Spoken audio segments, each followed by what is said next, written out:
What is the true home of the soul?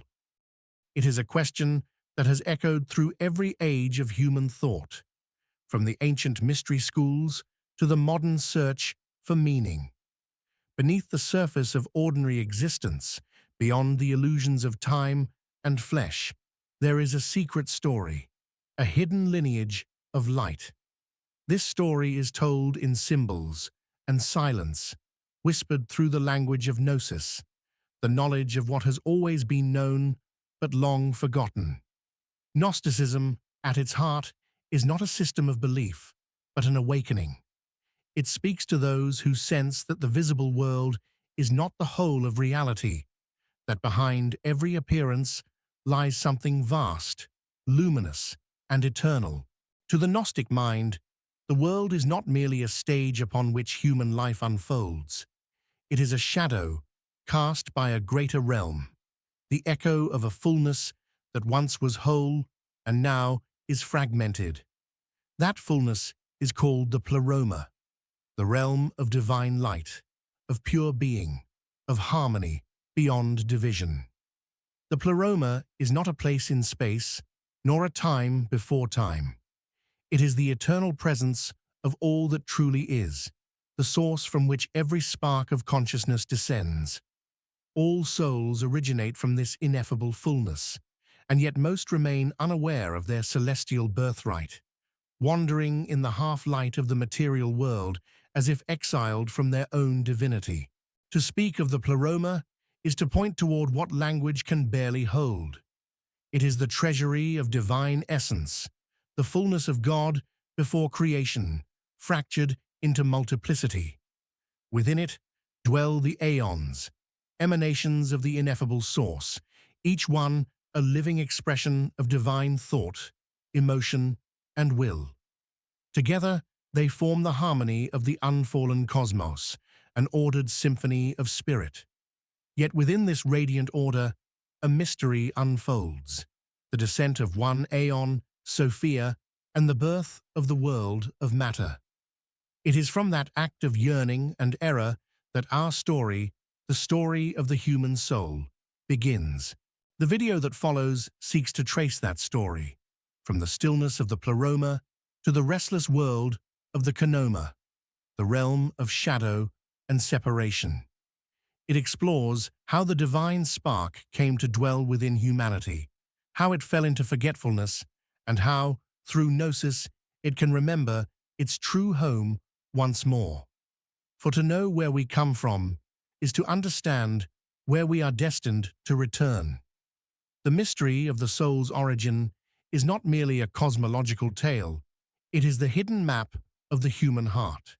It is the secret that every mystic, every seeker has carried within them since the dawn of consciousness, that the light within us does not belong to this world, but to the eternal fullness from which all things flow. Now, let us turn to that ancient vision and glimpse how the Gnostics described the structure of reality itself, how the divine fullness came to be mirrored in the emptiness of the material world, and how, from the ineffable one, all things were born. In the vision of the Gnostics, reality is divided between two great realms, the Pleroma and the Gnomos. The Pleroma is fullness, radiant with life and wisdom, untouched by decay or division. The Gnomos, by contrast, is the realm of emptiness, the world of becoming rather than being. What we call the physical universe belongs to this lesser domain, a reflection of divine light, scattered into fragments, where the spark of spirit struggles to remember its origin. At the heart of the Pleroma stands the ineffable source, the monad. It is the unnameable one, beyond gender, beyond thought, beyond even the concept of existence. From this silent depth emanate the aeons, spiritual powers or living thoughts that flow forth as expressions of the divine mind. They emerge not by creation, but by unfolding, each aeon born from the harmony of the One, paired in syzygies of balance and perfection. Together, they form the architecture of divine reality, a hierarchy not of domination, but of resonance, where every being mirrors the infinite within itself. These aeons are not gods in the mythic sense, but attributes of divinity, love, truth, wisdom, and power made conscious. Among them, Sophia, the embodiment of divine wisdom, occupies a special place. Her yearning to know the unknowable, to touch the mystery of the source directly, sets in motion the drama that will spill into the lower worlds. For in reaching beyond her appointed harmony, Sophia gives birth to a force outside the order of the Pleroma. From this act of desire and separation comes the first shadow, the beginning of the Kenoma. What had been fullness now encounters lack. What had been unity now gives way to multiplicity. The material cosmos, in Gnostic vision, is not the perfect creation of an all-knowing deity, but the unintended consequence of a divine yearning, gone astray. Yet even here, in the depths of fragmentation, the light remains, hidden, imprisoned, waiting to be remembered. Thus the Gnostics spoke of two worlds, one of divine fullness, the other of spiritual exile. Humanity lives at the threshold of both, containing within itself the dust of the earth and the spark of the stars. It is within this tension that the next mystery unfolds, the descent of Sophia and the birth of the material world itself. Sophia, whose name means wisdom, stands as one of the most profound and tragic figures in the Gnostic vision of existence. She is the embodiment of divine yearning, the impulse within the infinite to know itself more deeply. In the harmonious chorus of the aeons within the Pleroma, every emanation reflects the perfection of its source. Yet in Sophia arose a longing to comprehend the unknowable monad directly, to grasp the fullness of divinity with her own essence. It was not rebellion in the human sense, but an act of pure desire, a movement of love, reaching beyond its proper bounds. This act, however, introduced imbalance into the perfect harmony of the Pleroma. By seeking to know the source without her counterpart, Sophia became separated from the fullness. Out of this separation, a distortion was born, a reflection of divine power without its guiding light. From her unbalanced yearning emerged a being unlike any that had existed before, the Demiurge. He was a product of ignorance, born not from the will of the One, but from Sophia's solitary passion. The Demiurge, blind to the realm above him, imagined himself the first and only God. He looked upon the chaotic substance that formed around him and declared, "I am God, and there is none beside me." In that declaration lies the Gnostic understanding of the material world. The Demiurge, unaware of his origin within the broken echo of Sophia's divine power, shaped the cosmos as a reflection of his own limited understanding. He became the craftsman of form, the architect of matter, the ruler of the lower realms. His creation bears the marks of both its divine origin and its tragic flaw, beauty intertwined with suffering, light veiled in shadow. To the Gnostics, the world we inhabit is neither purely evil nor purely good. It is a prison built of light, where divinity lies trapped within its own illusion. Yet Sophia, even in her fall, did not abandon her creation. Seeing the chaos that had come forth from her act, she infused it with her essence, scattering sparks of her divine light into the material fabric of the cosmos. These sparks are the souls of humanity, fragments of her own being seeking to awaken. Each soul is a vessel of memory, carrying within it the echo of the Pleroma's harmony and the sorrow of separation. Through humanity, Sophia's light continues to act, yearning for reunion with the fullness from which it came. The Demiurge, believing himself the supreme creator, established his rule through the archons, rulers of the planetary spheres, keepers of the cosmic order. They weave the web of fate, binding souls to cycles of birth and death, keeping them distracted by the illusions of power, pleasure, and fear. But even they cannot extinguish the divine fire hidden within human hearts. For in every act of love, in every stirring of compassion or truth, Sophia's light calls to itself, remembering what it once was. Thus, the world becomes a field of tension, a place where ignorance and wisdom contend, where spirit and matter interlock in a divine paradox. The very suffering of existence becomes the cry of Sophia within us, a reminder that we are not at home here, that our true essence belongs to the eternal fullness beyond the stars, and it is within this state of forgetfulness and yearning that the next great mystery unfolds, the descent of the soul itself, the divine spark entering the prison of flesh and illusion. From the fullness of the Pleroma, where every being moves in harmony with the ineffable source, a great forgetting begins. The human soul, born from that luminous realm, descends into the shadows of the material world, drawn downward by the echo of Sophia's fall. The spark within us, pure, eternal, and radiant, takes on form, entering the fabric of time and space.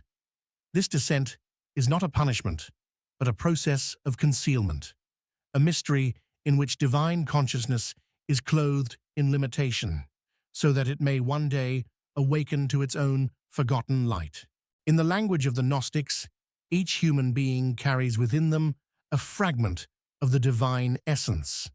This spark, called the pneuma, is the secret inheritance of the Pleroma itself.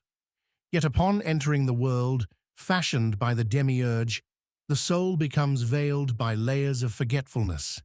Matter surrounds it like a dream that grows too deep, until the dreamer forgets that they are dreaming at all.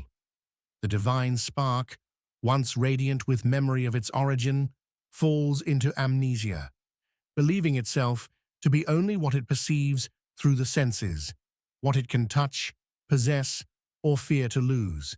The descent is marked by division.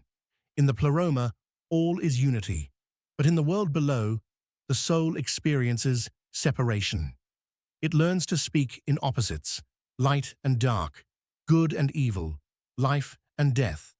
Without realizing, these are reflections of a higher whole. This is the veil of illusion, the domain of the archons, who govern the lower realms and seek to keep the soul bound to the cycles of desire and suffering. The archons are not simply external rulers of the cosmos. They are also forces within the psyche, patterns of ignorance and attachment that keep consciousness turned outward instead of inward. Through the body, the soul becomes entangled in sensation, in hunger, in fear. It identifies with the image it inhabits, mistaking the temporary for the eternal. Thus, the divine spark within man becomes a wanderer in exile, a stranger in a world that does not remember its source. It hungers for meaning, for beauty, for truth. These are the faint signals of its homeland, echoing through the walls of matter. Every act of love, every moment of awe, every question that burns too deeply to ignore is the soul's memory struggling to surface through the fog of embodiment. Yet the descent also holds purpose. The Gnostics taught that through the experience of separation, the soul learns the depth of its own light. Only by being clothed in darkness can it come to recognize the brilliance it once took for granted. In this sense, the material world is both a tomb and a womb, a place of confinement, but also of gestation. The divine spark sleeps within the heart of every human being, waiting for the call that will awaken it to remembrance. That call is Gnosis, the sacred knowledge that does not come from books or doctrines, but from direct experience of truth. The descent of the soul, then, is only half the story. For hidden within the fall is the possibility of return. The divine spark, though buried in the dust of the world, retains an unbreakable thread connecting it to the Pleroma. It is through that thread that the call of wisdom reaches us, the whisper of Sophia, the echo of the One, urging the soul to remember what it has always been. The moment of awakening, when knowledge replaces forgetfulness, marks the beginning of the path of liberation, the journey through which the imprisoned light begins to rise once more toward its divine home. And so, we arrive at the next mystery, the power of Gnosis itself, the secret knowledge that opens the way back to the fullness from which all souls have come. In the Gnostic vision, salvation does not come through belief, ritual, or obedience to earthly authority. It comes through Gnosis, the inner knowing that breaks the chains of ignorance. Gnosis is not information, it is illumination. It is not learned, but remembered. It awakens the soul to what it has always been, what it has never ceased to be, even while wandering in the darkness of the material world. Through Gnosis, the spark within begins to recognize itself, to see beyond the illusions cast by the demiurge and his archons, and to hear the faint echo of the Pleroma calling it home. This awakening is not sudden. It unfolds like dawn, breaking over a long night. The soul, once convinced that it is merely a body, begins to perceive the falsehood of appearances. It senses that the world of matter, so convincing, so tangible, is but a veil drawn over the real. When this awareness stirs, something ancient begins to remember itself. The Gnostics called this remembrance an amnesis, the recovery of divine memory. It is the soul's first act of rebellion against forgetfulness, the moment it realizes it is not of this world. In that realization lies liberation, for the archons hold power only over those who remain unaware of their own light. To awaken through Gnosis is to see creation as it truly is, a distorted reflection of divine fullness, shimmering with beauty, yet bound in imperfection. The world, the body, even the mind.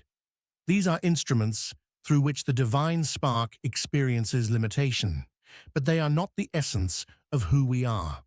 When the veil begins to lift, the soul no longer identifies with its prison. It begins to see the body as a garment, the ego as a mask, the world as a temporary stage in a far greater drama. The seeker turns inward, for it is within that the path of return begins. Yet Gnosis is not a flight from the world. It is a transformation of perception. The awakened soul does not despise matter. It redeems it by seeing through it. Every moment of insight, compassion, or clarity becomes an act of liberation, a movement of light, reclaiming itself from shadow. The true work of the Gnostic is not to destroy the material realm, but to dissolve its illusions by perceiving the truth that lies hidden beneath its surfaces. To know oneself as a fragment of the divine Pleroma is to realize that no archon, no demiurge, no illusion has the power to bind the eternal. The process of awakening through Gnosis also reveals the map of the soul's ascent. The Gnostics envision this as a journey through the cosmic spheres, each ruled by an archon who tests or tempts the soul as it rises. These are not merely outer worlds, but inner states of being. The ascent is psychological, spiritual, and deeply personal. The seeker confronts fear, attachment, pride, and ignorance, each one a guardian at the gate of higher consciousness. As each veil is pierced, the soul grows lighter, more transparent to the light of the Pleroma shining within it. At the heart of this ascent stands the figure of the Revealer, the Christ, the Logos, the Aeon of Light, sent from the Pleroma to awaken Sophia's children. This Savior does not save through sacrifice, but through revelation. He reminds the soul of its origin, teaching that the divine spark within each human being is the same light that shines in him. The words of the Revealer are not commandments, but awakenings. They do not demand faith, they restore memory. In hearing them, the soul begins to know itself again, and knowing itself, it begins to return. Gnosis, then, is both the path and the destination. It dissolves the illusion of distance between the soul and its source. The act of remembering becomes the act of reuniting, for the light that knows itself as light is already free. The world of shadow fades before that recognition, and the soul begins its true ascent, not through space, but through consciousness. The journey back to the Pleroma is not a flight upward, but an inward turning, a realization that the fullness we seek has never been lost, only hidden behind the veil of forgetting. In this revelation begins the next movement of the mystery, the journey of return, in which the awakened soul, guided by the light of the Savior and the remembrance of Sophia, ascends through the spheres of illusion and reclaims its place within the eternal harmony of the Pleroma. The soul that has awakened through Gnosis begins its return to the Pleroma. Yet this journey is not measured in distance, nor is it a flight through the stars. It is an inward ascent, a shedding of illusions, layer by layer, until the divine spark stands, revealed in its original purity. The world around the awakened one remains the same, yet everything within changes. What once seemed solid now appears as shadow. What once felt permanent dissolves into light. The path home is a process of unveiling, of remembering the truth behind every mask the soul has worn. The Gnostics spoke of the archons who guard the gateways between realms, powers that seek to hold the soul within the cycle of ignorance. These are not merely cosmic beings, but forces of consciousness, fear, desire, pride, despair, each one a chain forged by our own identification with the false self. To transcend them is to recognize them for what they are, reflections of the soul's own forgetfulness. The awakened must face them with knowledge, for knowledge alone has power over deception. As each veil is pierced, another layer of false identity falls away, and the soul becomes more transparent to its own light. Guiding this ascent is the Savior, the revealer of truth. In Gnostic cosmology, Christ is not the suffering redeemer of doctrine, but the emissary of the Pleroma, sent to awaken the divine spark within humanity. He is the Logos, the Word, the pattern of divine intelligence that calls every sleeping soul to remembrance. Through his teaching, the soul learns the secret of liberation, that salvation does not come from outside, but arises from the light already within. The Christ within each being is the bridge between the fallen world and the fullness beyond it. To follow him is to turn inward, to listen for the voice of truth that speaks beneath the noise of the world. This journey of return is marked by transformation rather than escape. The soul must pass through the layers of its own illusion, confronting the false gods it has served, the desires it clings to, the fears it hides behind, the attachments it mistakes for self. Each of these is an archon of the inner cosmos, and the act of facing them is an act of purification. The soul learns to discern what is real from what is temporal, what is eternal from what is passing. In doing so, it begins to live not as a creature of the world, but as a vessel of divine remembrance. As the soul rises through the spheres, it is stripped of all that is foreign to its nature. No image, no possession, no name can accompany it. What ascends is not the personality, but the essence, the luminous fragment of Sophia's own light that had been hidden within. This ascent is not merely an individual liberation, it is the healing of a cosmic wound. Each soul that returns restores something of the harmony that was broken when Sophia fell. The divine fullness becomes full again, not through conquest, but through remembrance. At the final threshold, when all illusions are dissolved and the soul stands bare before the light, there is no more journey to undertake. The soul realizes that it never truly left the Pleroma, that its exile was a dream, a shadow play in which it forgot its own divinity.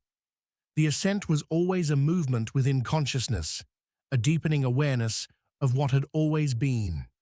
The Savior, the Christ, the inner revealer, all are reflections of the same truth, the light calling to itself through the darkness of matter. The reintegration into the Pleroma is not the end, but the unveiling of eternity. The soul recognizes itself as part of the infinite harmony of aeons, each one resonating in perfect unity with the source. The barriers of self dissolve. Individuality becomes transparency, a clear window through which the light of the One shines without distortion. What had been fragmented is made whole. The exile ends not in disappearance, but in communion, an eternal return to the fullness that was never truly lost. And so, the mystery deepens. For in that moment of return, when the soul merges once more with the Pleroma, it comes to see that the journey was not a path upward or outward, but a revelation inward.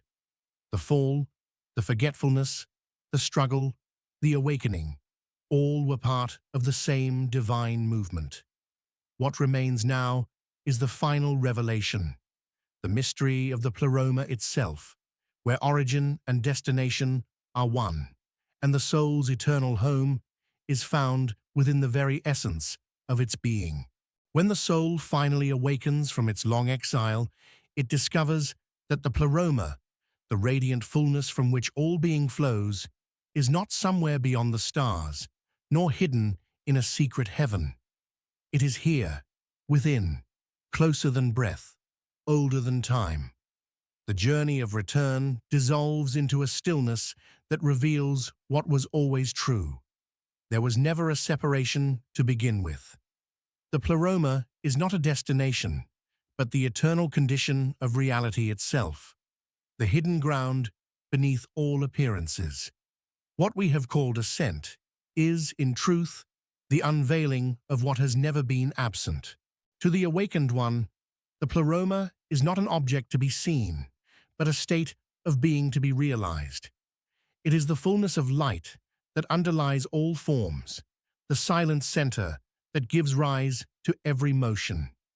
In this realization, the soul perceives that the entire drama of fall and return, of creation and redemption, was a movement within consciousness, a divine dream through which the infinite came to know itself through limitation.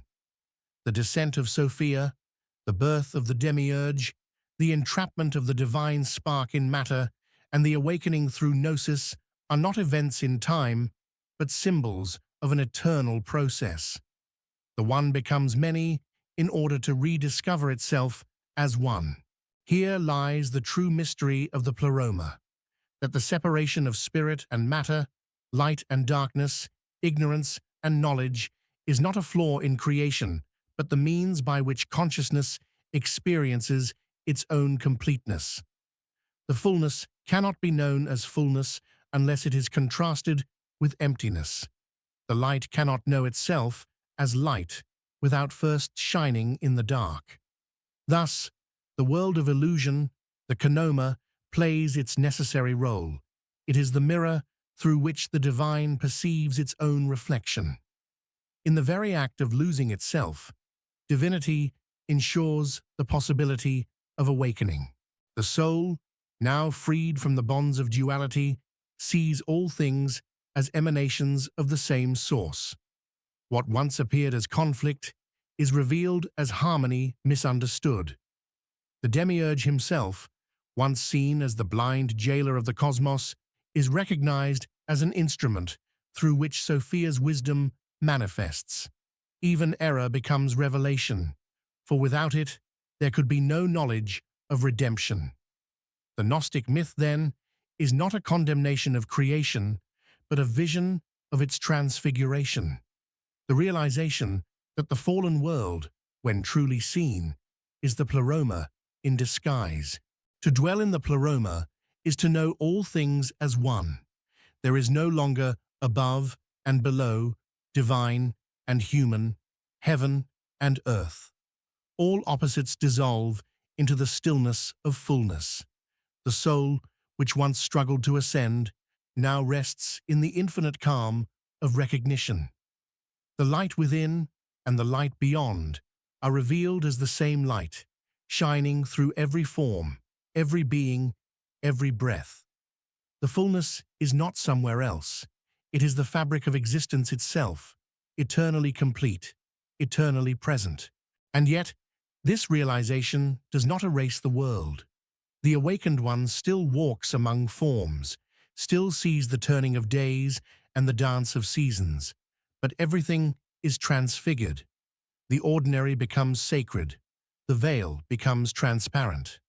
Every sound, every face, every moment becomes a gesture of the divine speaking to itself through infinite reflections. The Pleroma reveals itself not by abolishing creation, but by suffusing it with awareness. What was once exile becomes expression. What was once loss becomes revelation. The paradox at the heart of the mystery is this: the soul never truly left the Pleroma, yet it had to believe it did in order to awaken.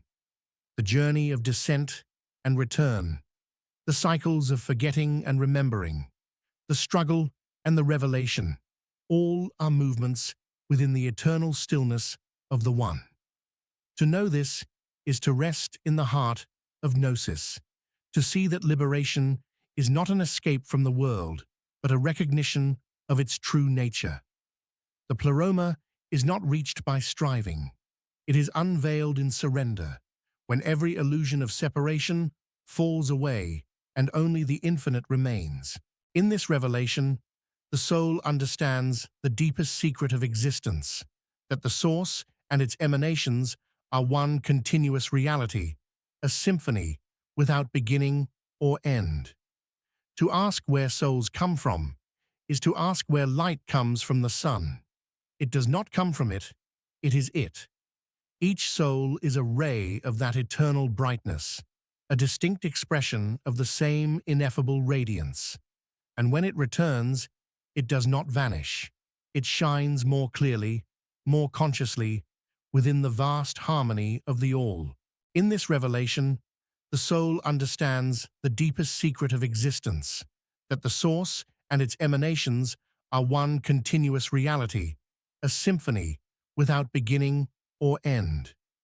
To ask where souls come from is to ask where light comes from the sun. It does not come from it, it is it.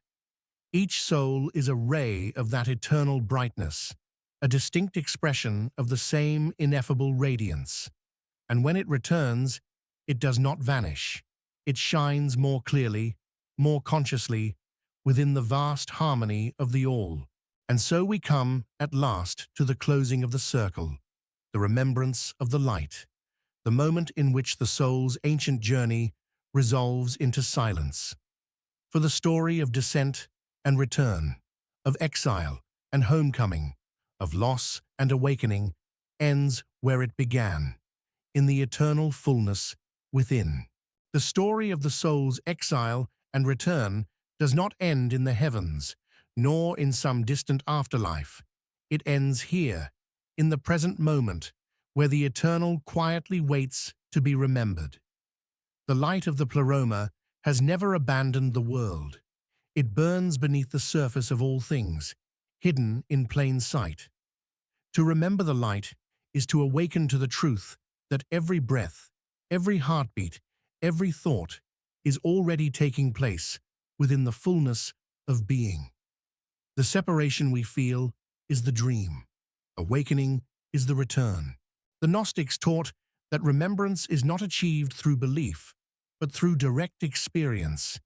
It is the turning of the inner eye away from the shifting reflections of the material realm toward the luminous source that shines behind them. This is not an act of intellect, but of recognition, a quiet realization that the divine we seek has always been the very substance of our own consciousness. The spark within and the source beyond are not two, they are one and the same. The act of remembering, then, is the dissolution of forgetting, the lifting of the veil that never truly concealed what it covered. To remember the light is to live differently. The awakened soul does not withdraw from the world, but moves through it with new vision. The conflicts of life lose their power to wound because they are seen as shadows cast by a greater harmony. The striving of ambition softens, the noise of desire fades, and what remains is a deep stillness, a knowing that all things are contained within the fullness of the divine.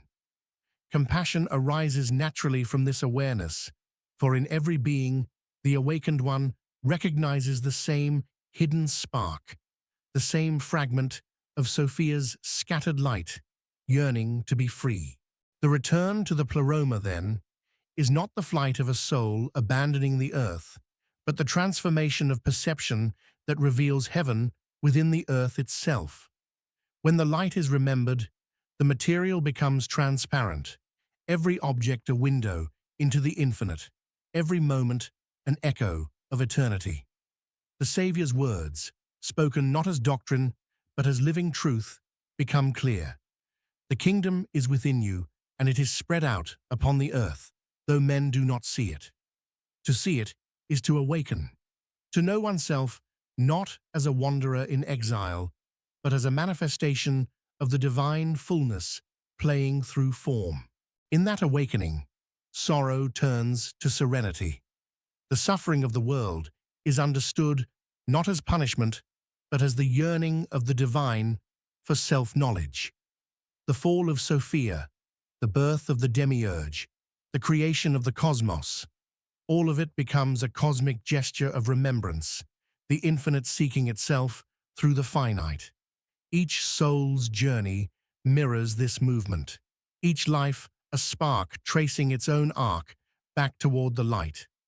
The cycles of birth and death, loss and discovery, are revealed as steps in a single eternal dance whose rhythm is the heartbeat of the Pleroma itself.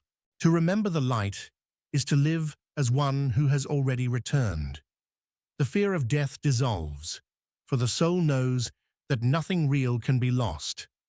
The boundaries between the divine and the human fade, and existence becomes an act of communion.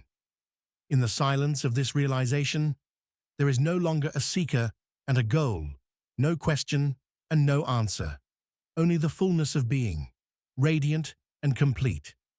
The soul no longer asks, "Where do I come from?" or "Where am I going?" For the answer has been revealed in its very nature. The source and the soul are one, and the journey that seemed to stretch across eons was the awakening of that simple, eternal truth. And so the mystery of the Pleroma stands unveiled. The light that was sought has always been here. The fullness that was lost was never diminished. The souls that wander the world do not travel away from their home. They move within it, dreaming the dream of separation, so that the joy of remembrance may one day arise. When that remembrance comes, when the spark awakens and the world is seen as light once more, creation itself becomes the hymn of reunion. The fullness sings through every heart, and the silence beyond all names whispers the one eternal truth, that where souls come from is where they have always been, and where they are destined to return.